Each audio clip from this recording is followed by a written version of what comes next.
I'm Evelyn. I'm 41 years old and I used to work as a cabin attendant for KLM.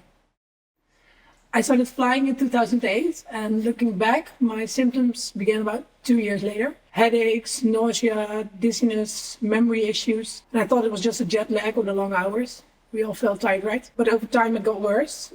Tingling in my hands and tremors in my hands, arms and legs.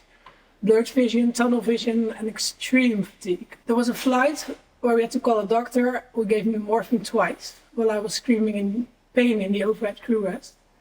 And when we landed, I disembarked in a wheelchair and spent a layover in the hospital.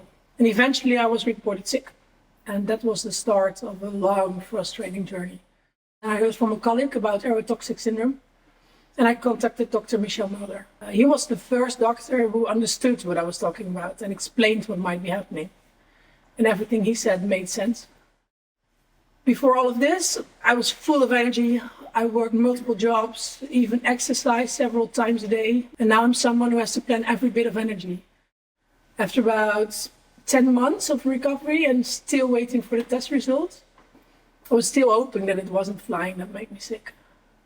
So I returned flying in 2012 and almost immediately the nausea, the headaches, the tingling, the tremors, the exhaustion, it all came back. And during a flight and a layover in Los Angeles, I knew I couldn't continue like this. That was my last flight in June 2013. Also around that time, I got a phone call about the test results. And they said they've never seen anyone with such high levels of autoantibodies and they were shocked. It proved the nervous system was damaged.